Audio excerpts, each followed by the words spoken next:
Good morning, evening, afternoon, everyone. I'm Alberto from the Unstoppable Creator, and today I'm interviewing live Derek Hughes from England. And I knew Derek on Medium, and we met in a couple different situations online, a couple different communities, and I invited him to talk about mainly his productivity because he's still working a regular job, but he also built a huge following and an interesting business online. And he published a lot, an unbelievable amount of content. So I want to learn how he managed to do it. And so, first of all, thank you, Derek, for being with us today. And please introduce yourself. Yeah, brilliant to see you again, Alberto. I live in Manchester, the UK. I have a normal job working for a church. So I do that 4 days a week. And but about just over 2 years ago, I started writing online and initially on Medium, and had nobody reading me for quite a while. And so then I decided to try and work this online thing out really, and work out how do you get an audience, how do you help people, because those some of those early days when like you got a comment and somebody liked what you wrote and you thought actually I can really like say something that's helpful to people, that initial buzz was quite energizing really. So Yeah. so kind of working and writing at the same time, that meant that I needed to think through how you get the most out of your hours and be productive, and that's been quite a journey really as well, I'll be honest. Yeah. Um, I want to start from painting the picture. How does a regular day look like for you now? Because you have your job, you you publish content, and you publish still a lot of content. You create products. So I think that having a regular job forces you to have a regular practice, some habits around your content. And so tell us, how do you use your time right now? Yeah. So mainly, I mean, so my job is not a 9 till 5. So I work on a Sunday. Sometimes I work evenings, and so really, my main heavy writing stuff happens first thing on a morning. I tend to do a couple of deep work sessions nearly every morning. Sometimes, if I've got to go into my normal job, I might only do one session, but ideally, I try and get 2 sessions in. Probably 5-6 days a week I will do that, and that's like the backbone really. And then the other stuff around like coaching and products and answering emails, that kind of happens in the other bits of time really. But I know that Mhm. like my foundation is that deep work writing, so that happens. So get up and I'll do a session, go for a walk, come back, do my second session, and if I can get both of that done, then that's set my writing business up well for the day and the week. Yeah. And how much do you publish every week? So I try and write a Medium article every day. That tends to be Ah, my goal. still. Okay. So Okay. probably I'll do that most days, probably, yeah. So I'll probably get maybe 6 a week out, and then everything else is some version of that repurposed. Um, Okay. so I'm doing 3 newsletters a week. I'm creating workshops, products, etc. But nearly all of that is downstream of my Medium content. I mean, probably adapted and changed, etc. But I've got like 515 articles maybe on Medium. So like so I do a monthly live workshop that I teach. But really, Yeah. anything I'm going to teach, if I've written 500,000 words, I've probably said something about it already. Um, so anything new tends to go into Medium and create something new there, because everything else kind of comes downstream of that, really. This is very interesting, extremely interesting, because you know, how many followers do you have on Medium now?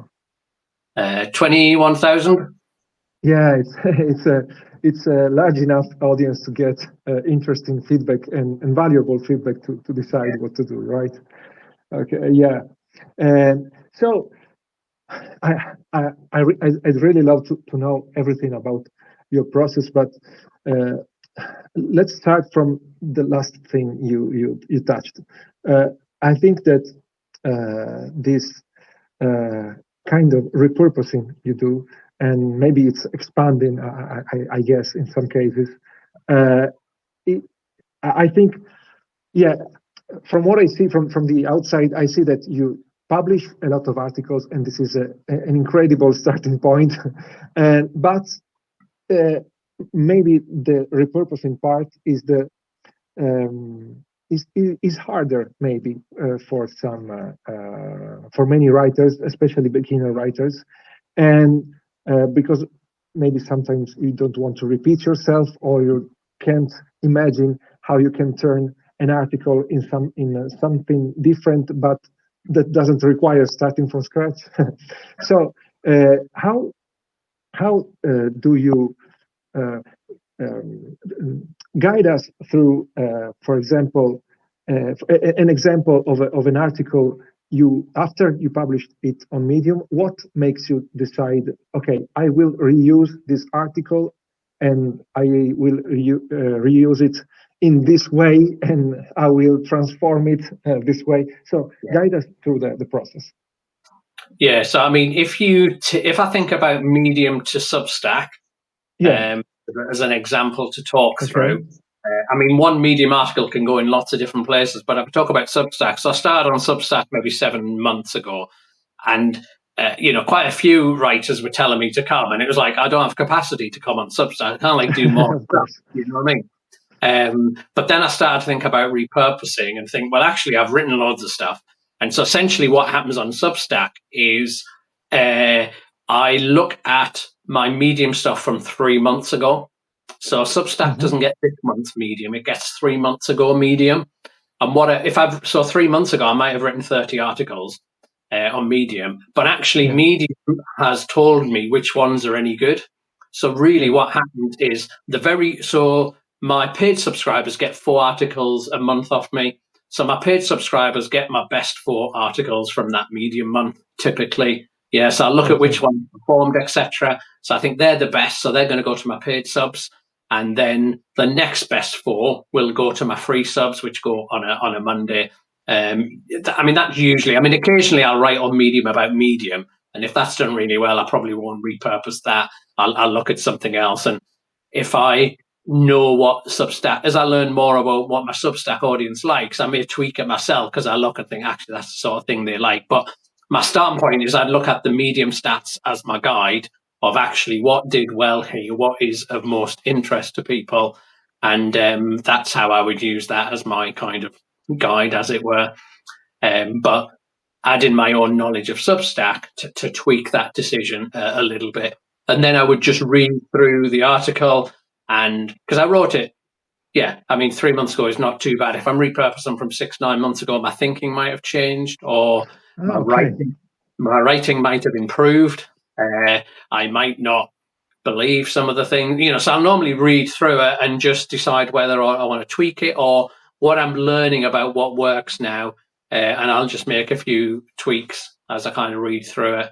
A cage, probably for Substack, it's about the same length. When I send out my kit newsletter, which goes out, that typically tends to be a shorter medium article because I tend to add other things into my kit newsletter. So rather than 1,000 words, Ah, I'll maybe okay. cut it down to 600 words because I've got a few other bits and pieces. So if it's a 5 points, that might go down to 3 points and stuff like that.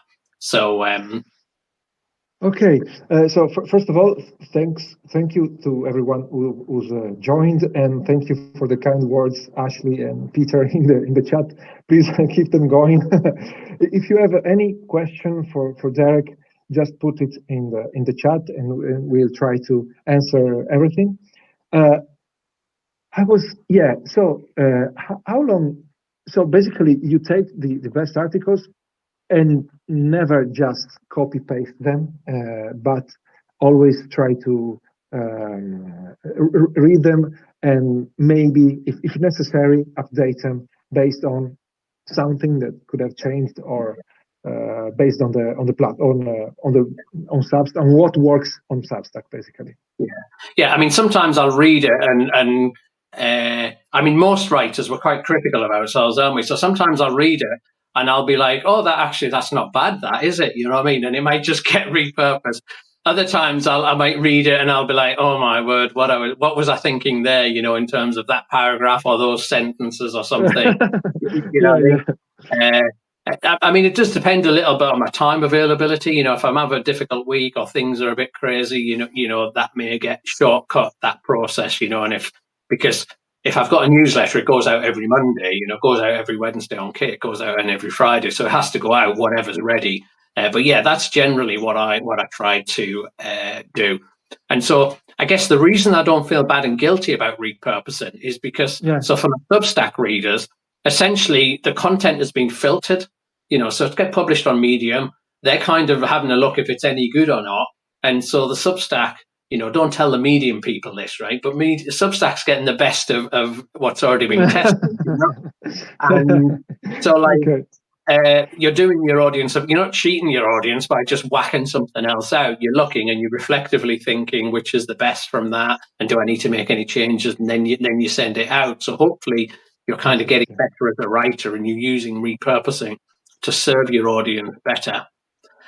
But in any case, if someone is subscribed to Medium and subscribed to your Substack, and for some impossible reason reads everything you put on Medium, and then sees Substack as just the copy and doesn't see the value, and he can just unsubscribe. So I don't think we have to, if our intentions are good, I don't think we have to worry. If we don't see new subscribers, or if we see paid subscribers churning fast, then there's a problem. But Yeah. just try it and see what works. Yeah.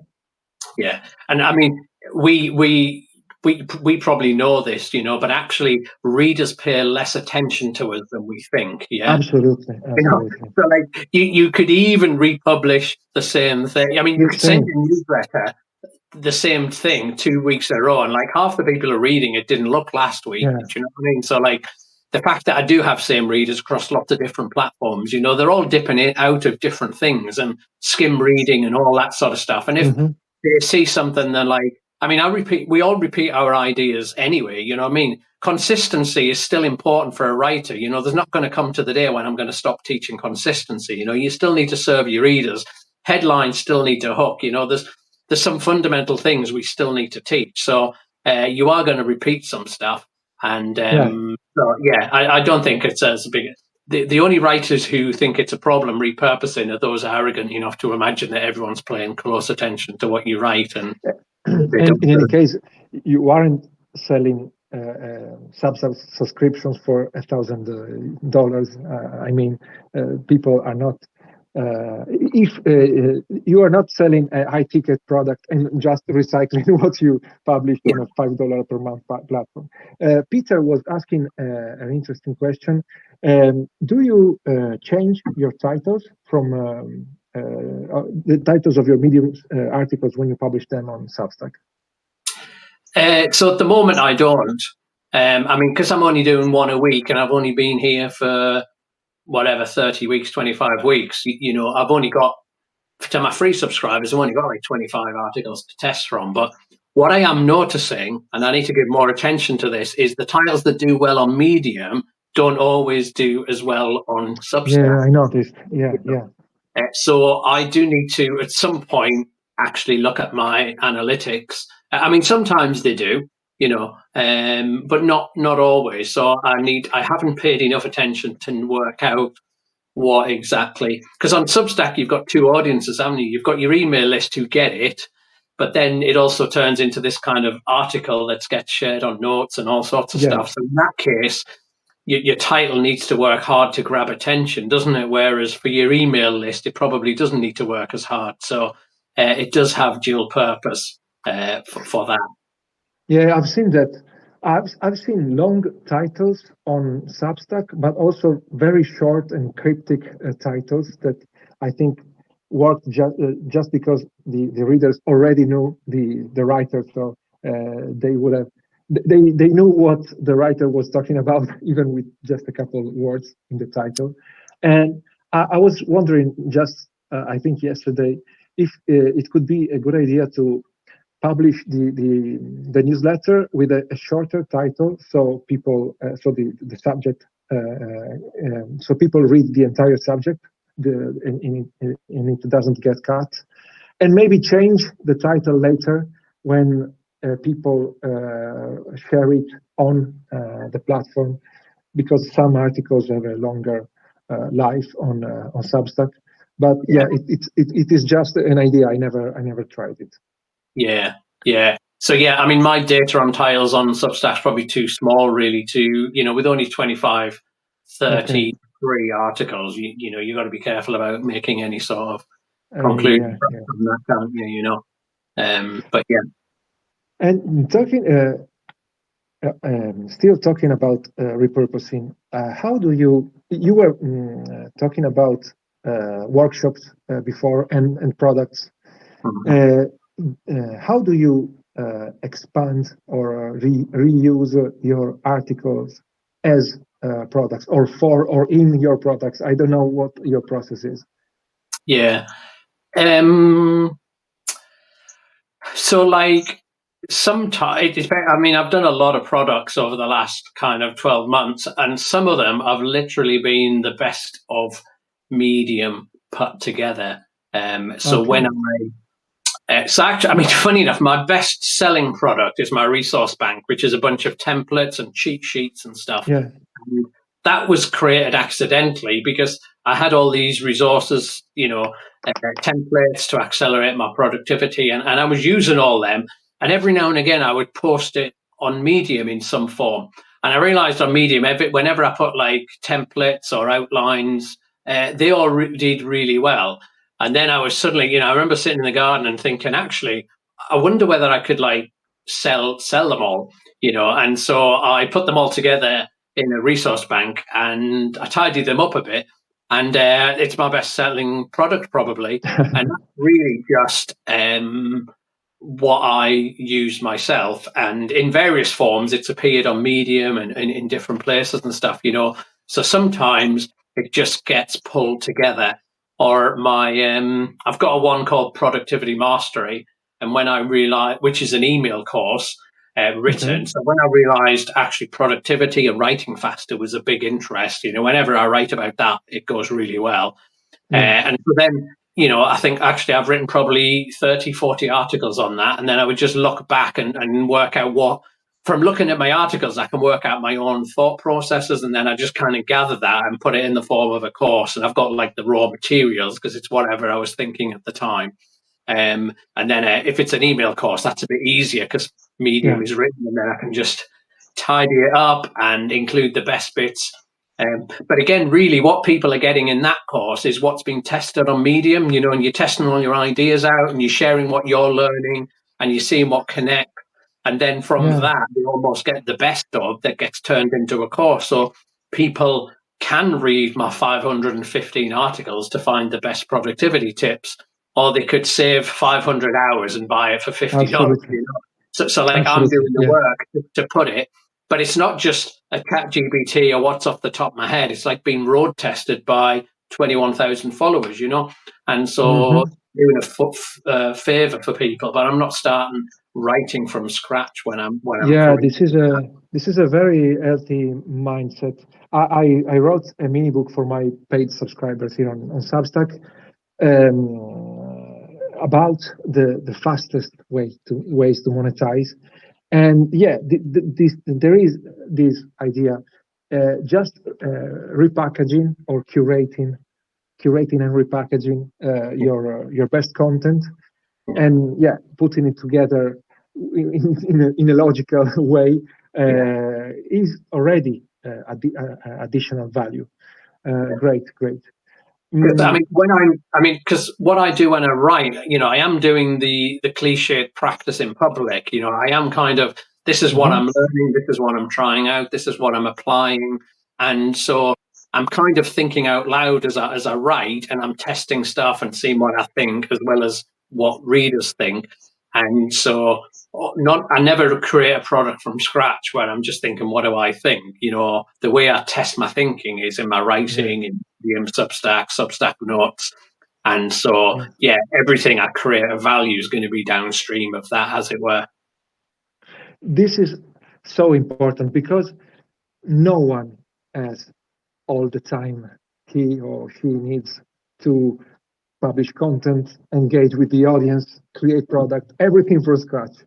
And when you, and obviously you are afraid to launch something that people don't buy, or worse, people hate, and you get hate mail, and so we make things harder for ourselves. And I know this because I did it when I started. But uh, first of all, if you are generous in your content, with your content, sometimes people buy just to say thank you. Mhm. And so if you don't sell not anything, people, you don't give these people the opportunity to say thank you in a way. um, Yeah, yes, so I think that most people uh, have more to gain if they think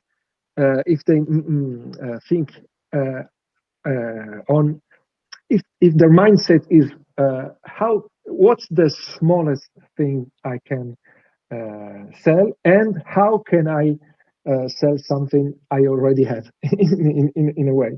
And this is not sleazy if you do it, if you already know that what you teach is helpful. I think everyone can learn from your process. And about this, uh, I have a hard time repeating myself. I really hate when people repeat themselves, but I noticed that online you have to do it. You just have to repeat and repeat and repeat, even when someone has been following you for a year and reading everything and commenting everything. Uh, the first time is not the right time. You always have to say the same thing, say the same thing in different ways or yeah. at different times. So how do you deal with this? With the first of all, were you ever afraid of repeating yourself, or and how did you overcome this fear? Yeah. Well, so my background is learning and development. That's what I've done kind of corporately in the past. Ah, okay. And so one of the things I know is most people don't put into practice what you teach them. All right. So most people don't put it into practice. So one of the most important roles for writers is to remind people of stuff. Yeah. Because most people don't need to be taught something new. Actually, they just need to know what they need to do what they already know. So Yeah, the fundamentals of writing, which is, do deep work on a regular basis, be consistent, serve the readers, edit so that it's very concise, and when you've yeah, worked out what readers want, then make it into a product and sell it to them. They're just kind of the basics. And I think what I found as a writer, there'll be people following me for ages. I'll even have people buying products, and then you find out at 6 months down the line they haven't started writing yet. You know, absolutely. Yeah, and you're like, what do you mean you're buying? You shouldn't be buying my product if you haven't started writing. And so many people don't put it into practice, and so they need to be reminded. And there's no point trying to get to some fancy advanced truths, because really we just need to do the fundamentals really well. And so I yeah, think that reminding people of stuff is, I guess, how I get round that in my head is actually most people are not doing it, because if they were already doing it, they wouldn't be reading me because they would be ahead of me. Do you know what I mean? They would be 5 times yeah, bigger than me. yeah, I'd be buying their products. They wouldn't be buying my products if they were putting all this stuff into practice. Because it's really hard. It's easy to teach, isn't it? Be consistent. Don't be distracted. Put your phone away and do deep work, and put it on your calendar and all the stuff that we know. But it actually is really hard to put that into practice, because if it wasn't, then everyone would be a top writer. So I think remind Absolutely. people to know, to do what they know they should do. Yeah. Yeah, that's Yeah. probably my. This is the perfect segue. I wanted to take a step back because I started from repurposing because it's so it's such a useful practice and mindset even. But I want to take a step back because the everything is comes from the enormous amount of articles you still publish and you have published in just 2 years. And I think the first obstacle to publishing a lot is having a lot of ideas and a lot of valuable ideas. And maybe it connects to saying the same things many times and possibly in different ways. So I want to ask you, how do you get your ideas? But since we already touched on repeating yourself, um, how do you make ideas different when you know you are repeating yourself? So two questions in one. Yeah, I mean, the getting ideas has not been that difficult for me because I have been learning a lot of stuff. Because I started with no writing experience, I started with no Yeah. business experience. I've worked for churches and charities. I've not worked for businesses. I've never sold anything. I've got no marketing background, never written online. I've got no knowledge of all that stuff. So I've had to learn it. So when I learn it, how do you do a headline? Then I tell people about it.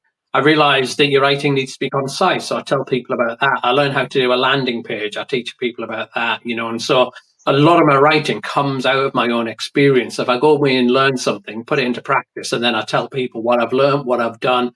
And the way that it's unique a little bit is because it's just my own experience. I'll say, this is how Okay. I created this product, and this is the feedback I got on this. This is the mistake. This is what I felt. And a lot of time, I'm just kind of teaching my own experience, and I'm always looking for new ideas because I'm very keen to get better. And so I get a new idea, I apply it to my own stuff, and then that feeds into my writing, and I tell people about it in some way. And so that's the way that my writing, that's where I get a lot of my ideas from. And I just, record everything I'm thinking and learning in Evernote probably. And Ah, that's, okay. yeah, and that's where it comes from, So the ideas usually go through my own practice and my own experience. And then I just share that with other people with examples typically of how I've Yeah. applied it to my Yeah. own writing and stuff like that. And for example, um, some concepts, some like consistency, be consistent, for example. You talk a lot about concepts like this. So, for example, how would you how do you write uh, if you wanted to write a new article about being consistent tomorrow, since you already probably wrote about it a dozen times, how would you frame that article to make it different, unique? Are you asking me to come up with a new idea now that's different from my other 515 Okay, ideas? so yeah, do you I have an mean, I can, example of an idea you already had yeah, that allowed you to write about something you already covered a lot of times, but yeah, under a different light?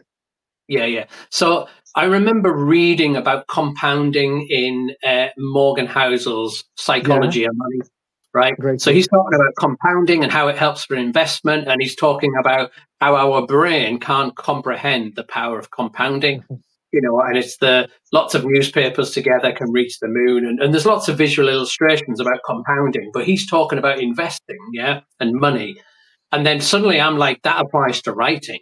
And so I take what he talked about in terms of investing, and money, and then I apply it to writing to say, actually, the reason it's hard to keep going as a writer is because logically we can't understand the power of compounding because we only understand logic. Yeah.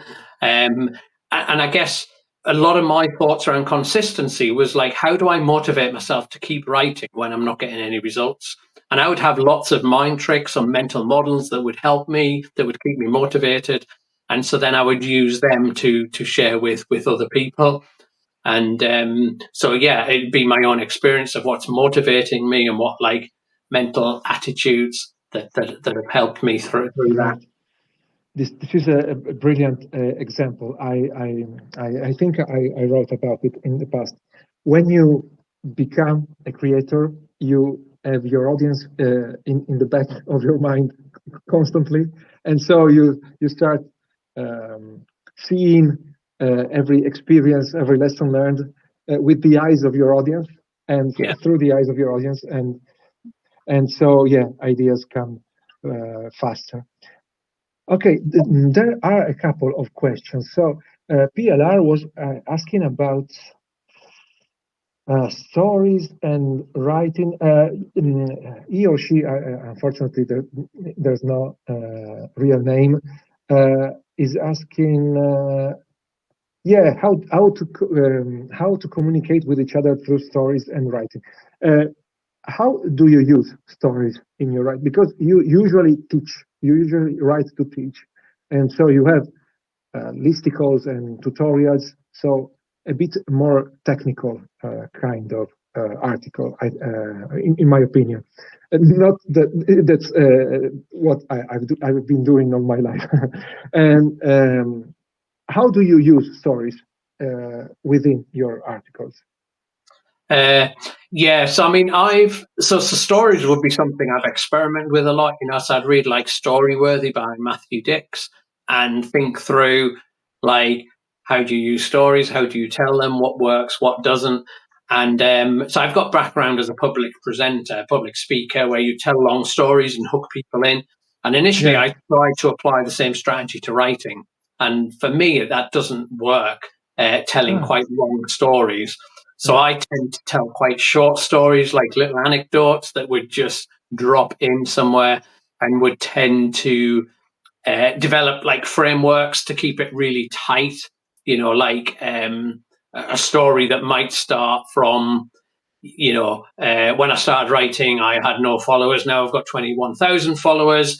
And this was a key thing that I did to change it or something, So you're telling the format of this is where I was, this is where I am now.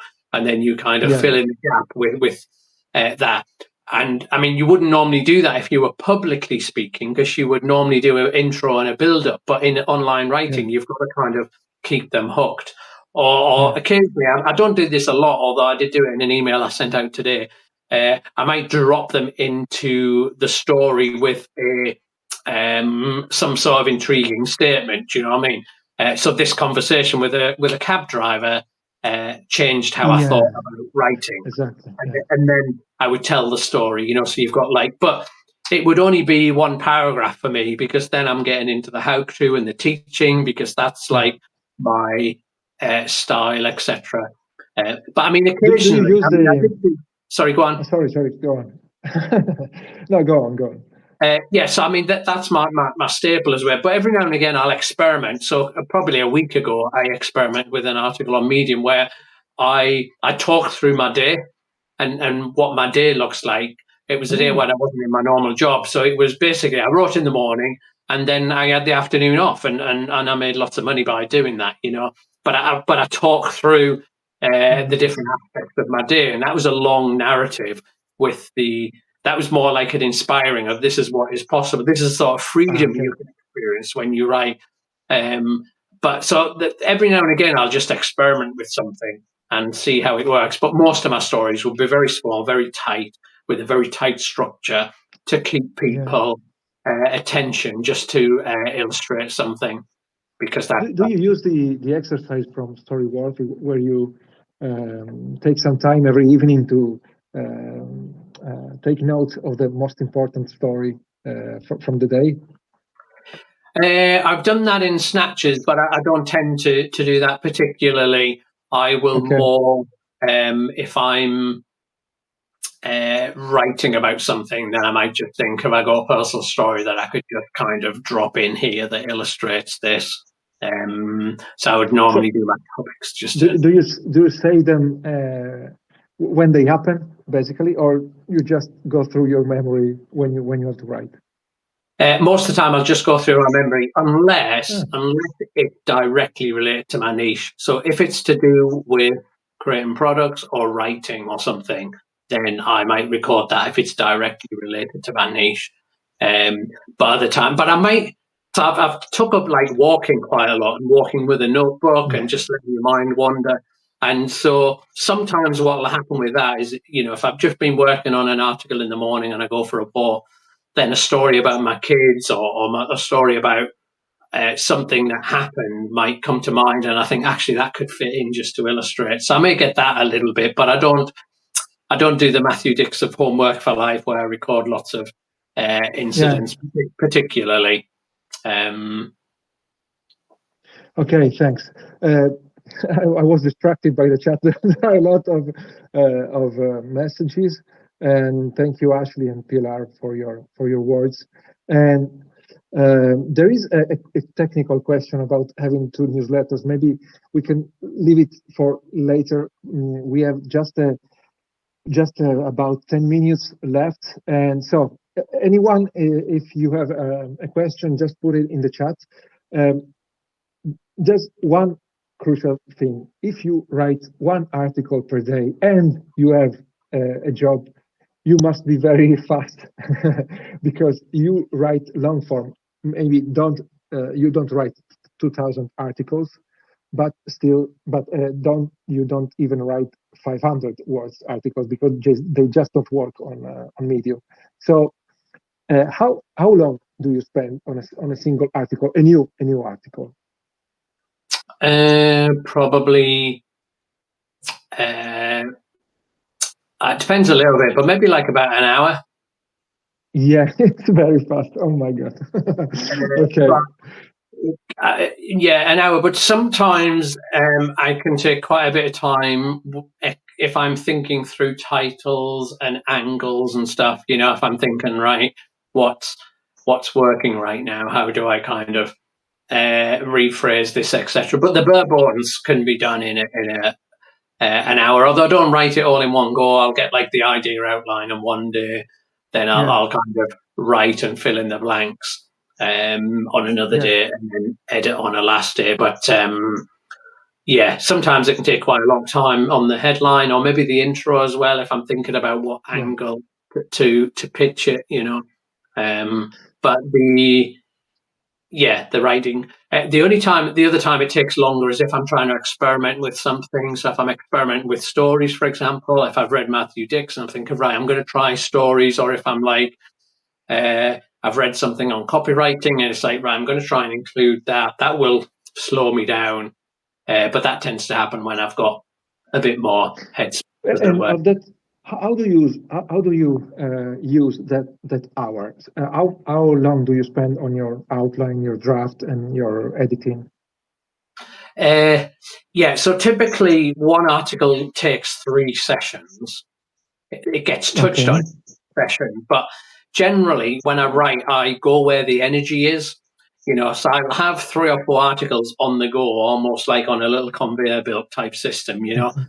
And today I might open up and I've got had an idea for a particular article. So I get the idea down in the outline and maybe just jot some random thoughts in the boxes, and then that's done for today. And then I'll pick up one I wrote yesterday, maybe, and say, edit it. And actually, I'm going to get this one finished today. So I might push to it. And I've got 15, 20 minutes left. And then I might pick up an outline and think, right, I'm just going to bash out Okay. the first draft. But I will go where the energy is. So I won't necessarily force it. So sometimes I'll get an idea and an outline and I'll put off writing that article for quite a few days. And then I'll realize, actually, I don't even want to write that article. And so rather than force it, I'll just delete it, because if I force something, it'll take me forever. Whereas if I This is just go very where the energy is, what's exciting me or whatever, I mean, I used to try and bash it out in one session, so I'd try and push through. I've got the outline, I've got to write it, I'm going to edit it. But I mean, I would go for like 2 hours and I'd just run out of energy towards the end. Whereas find if I pick up a different article and do the outline or the editing, it's almost like my energy resets on it a little bit. And This is very interesting. Okay, okay. so yes, I tend to go where my energy is, but it's almost like you've got energy buckets for an article, and once that's emptied the day on that article, I can't write any more on it. So then I'll just productive procrastination, I call it, so I'll put that one off in order to get the most out of my energy and the time for the next one. So I'm not procrastinating and I'm scrolling or not like research, when you pretend to research, but you're not really writing, you're just scrolling and you but Yeah. I would maybe bank to something else. But So how did you develop this kind of self-awareness? Because the you notice when you are not excited by an article, or you have no energy and not exhausted your energy for that article or for the day maybe. yeah, But for some people, these are excuses. So today, I don't have, I don't feel it, and I stop writing. Tomorrow, I don't feel it, and I stop writing. So they end up not writing or not writing enough. Uh, yes, so it's not um, simple or obvious to have yeah. this kind of um, reliable self-awareness. How did you develop it? Yeah. So like in the beginning, so it used to take me a week to write one article, a 1,000 word article on Medium. It would take me a whole week, Okay. when I started. And then I realized to grow, you needed to publish more on Medium. So then I Yeah. aimed for 3 or 4 a week. And then I there was a mindset shift that happened at some point when I was just like, actually, whatever happens, my success is dependent on publishing a lot on Medium. Yeah, I've just got to publish a lot on Medium. And I think once I got over the initial realization that nobody's really reading it, and Eve Arnold her stuff helped me a lot in the early days, that actually you've just got to get it out there. Nothing, and Ali Abdul's stuff on YouTube as well, that you've just got to get some stuff out there. Nothing's going to happen in the first 50 articles. You've just got to get it out there. Yeah. And then that idea that actually whatever happens, I've got to publish on Medium. I've got to publish 3 a week, no matter what. I've just got to get them out. And setting my goal of inputs of it doesn't matter if nobody reads it. My goal is to get them out. That's the most important thing.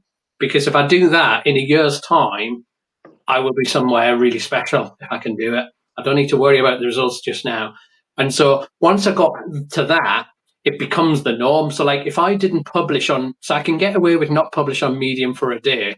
If I went 2 days without publishing on Medium, I would like have withdrawal symptoms and I'd be shaking in the corner, like if you're into fitness or running or eating vegetables, Yeah. it becomes the norm. And if you don't do it, you know something's not right inside and you start to like struggle. And so for me, it would feel like my whole writing would collapse if I didn't, because it's the norm. But you're right, in the beginning, the most important thing was to get it out. It didn't matter about being effective and going where your energy was. It was just Mhm. like, just publish. It doesn't matter if it's rubbish because nobody's reading it. You've just got to get it out. Just got to get it out.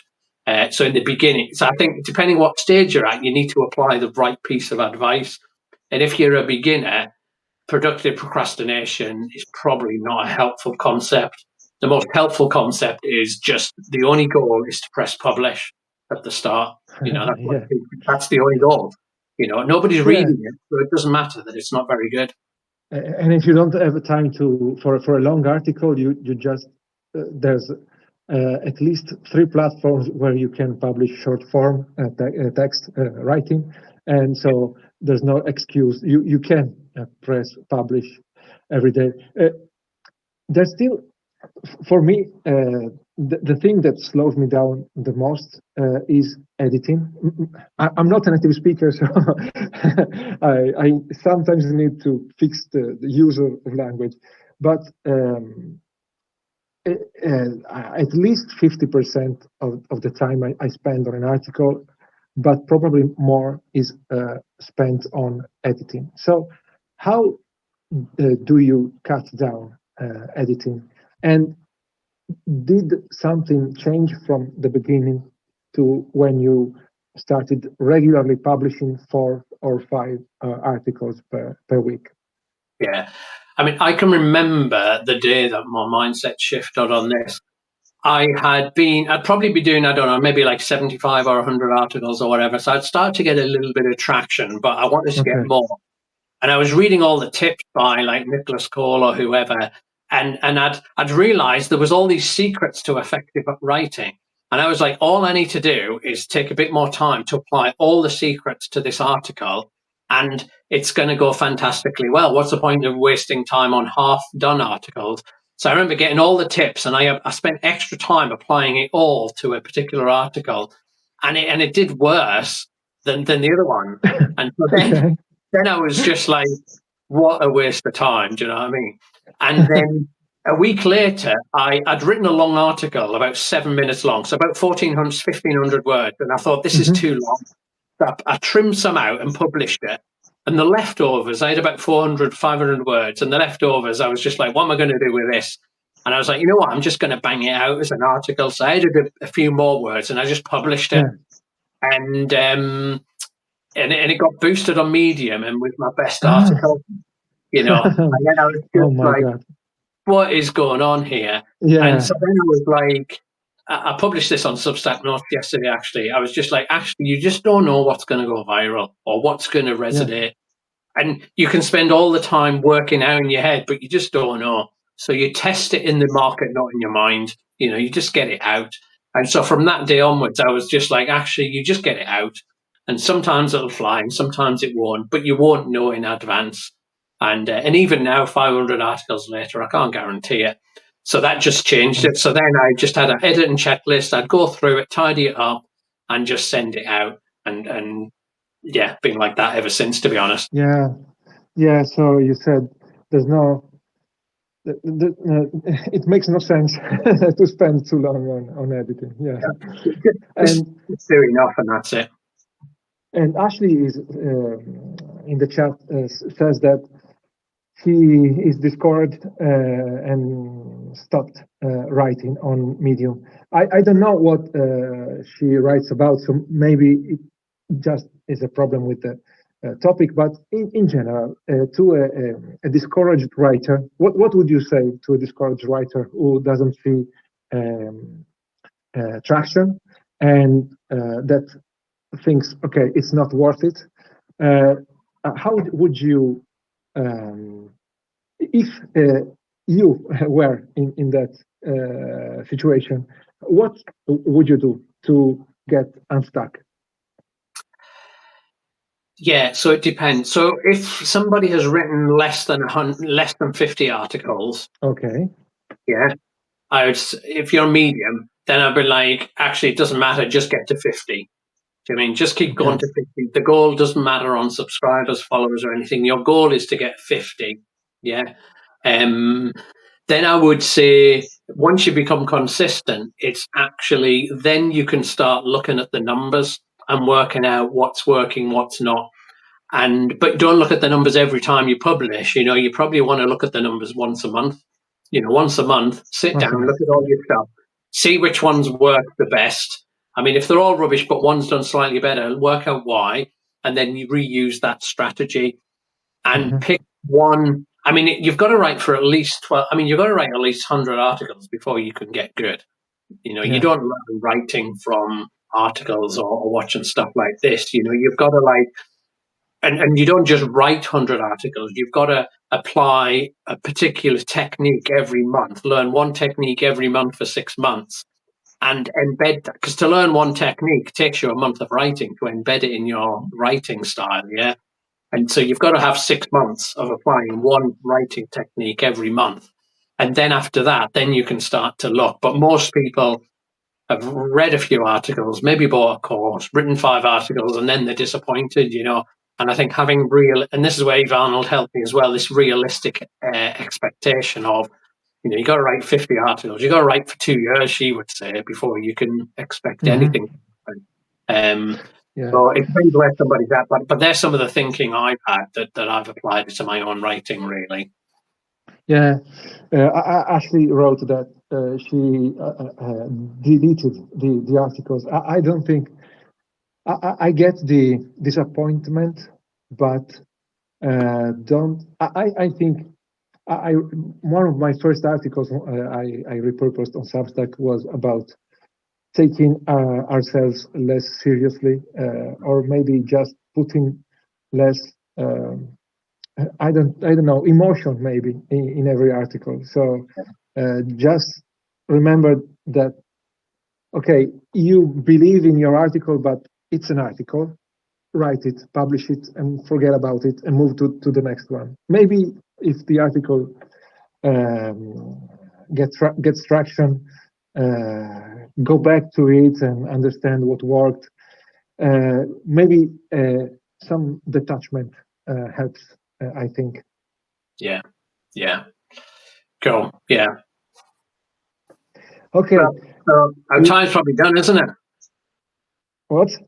Our time's probably done. It's been really good Yeah, fun. absolutely, absolutely. Yeah, we went over. Sorry. Yeah, no, you were very generous, and I think people appreciated this. The recording will be published tomorrow, and I hope other people will have the chance to listen and learn from you. Where can people go to? Where's the best place to read about you, get your free and paid resources? Yeah, I mean, they can just find me on Substack, The Irresistible Writer, and there's a list of my courses or all my free content on there, and they can sign up if they want. And yeah, love to help people a bit more from there. Okay, so go and subscribe to Derek, and see you on the next interview. Thank you, Derek, again. Goodbye. Appreciate your time. Thanks, Alberto. Thanks, everybody. Bye. Bye bye.